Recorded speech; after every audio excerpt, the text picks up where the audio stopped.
Hey, God bless you. Welcome back to ECPGencat.com. This is Sarai, Rosado, and this is day 4 of our 21-day fast. Today is Wednesday morning, January 9th, 2013, and I want to congratulate you guys for making it this far. It's day 4. What does this mean? Your body's going to start getting used to and accustomed your routine for the fast.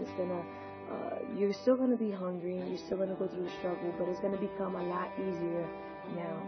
I want to start off with reading Acts chapter 18, verse 9 and 10. And it states, "One night the Lord spoke to Paul in a vision. Do not be afraid. Keep on speaking.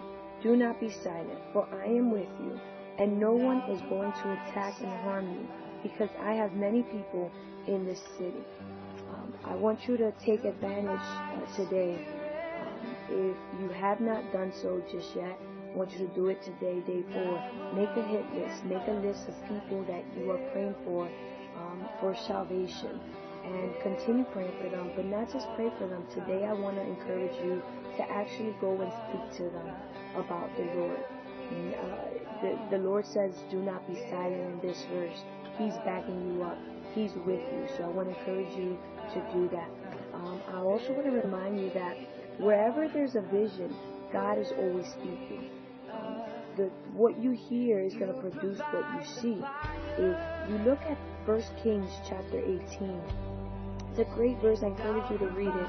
It talks about Elijah, and it starts off with the Lord speaking to Elijah, saying that once he presents himself before the king, rain will come. And towards the end of the chapter, in the middle, it's Elijah, and he prays for fire to come down to the altar for the other prophets. And then towards the end, it says that Elijah saw rain coming. And it's amazing how what God spoke to him produced in him a vision. And I want to encourage you that whatever the Lord is going to speak to you is going to produce a vision in you. Now, you can't just pray and speak all the time to God. You must take the time to just silence yourself and meditate in Him, and allow Him to speak to you. Allow Him to let you know what is the vision. And I guarantee that the Lord will give it to you. Now, it's very important that once He does give it to you, you write it down. As He told Habakkuk in Habakkuk chapter 2, if you look for it, it says that the Lord tells Habakkuk, write down the vision so that whoever looks at it, whoever comes in contact with it, may run with it. Now, every time you see this vision written down, it's going to produce in you faith to keep on going. Faith that you will be able to receive it. So it's very important that today, day 4, you take the time to listen to what the Lord has to say so that it can produce in you a vision. Now, I want to just explain to you guys something about the law of opposites. The law of opposites says that if something exists, then its opposite must also exist. For instance, if there's an entrance, there has to be an exit. If there's an up, there has to be a down in order for it to exist. And so therefore, if there is a God, there has to be a Satan. If there's faith, there has to be doubt in order for it to exist. So if we look at the verse that says faith comes by hearing and hearing the word of God, that means that doubt must come from hearing the words that come from Satan.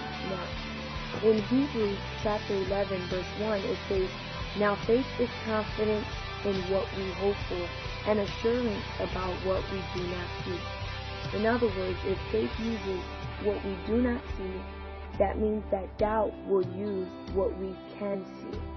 Now, it's very important that you take this warning, because you may be praying for your family members. You may be praying for friends, for them to accept the Lord. And what you see is the contrary. What you see is the opposite. You see your family in chaos. You see your friends further away from the Lord. But I want to encourage you to stay strong and to believe in what the Lord has promised you, and write down the vision and allow it to produce faith in you. Science has proven that what you see is determined by what you hear and not the other way around. Okay, if you hear the voice of God, that's going to produce you to see the vision clear as day. For as much as the devil may try to change what you see with your physical eyes, the Lord has your spiritual eyes open. Do not listen to Satan. And I want to leave you guys with the 6 steps of a vision that Jensen Franklin actually put in his fasting journal. And it's very life-changing.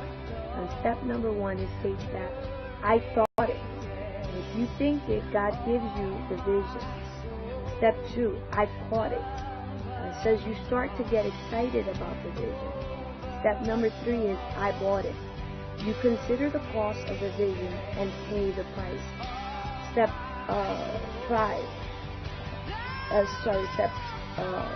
4, I shot it. Nobody can talk you out of it. Step 5, I got it. You actually possess the dream and you are glad you paid the price to get it. And finally, step 6, I taught it. You pass it on to the next generation. Generations, this is our time. This is our chance to be a catalyst in the generation and to pass on what we know and what we believe. I hope that you were blessed by this word, and I ask you that you may leave a comment. I believe in you, and I believe that you will stay strong during these 21 days. Congratulations on making it this far. Love you in the love of Christ. God bless. Leave a comment.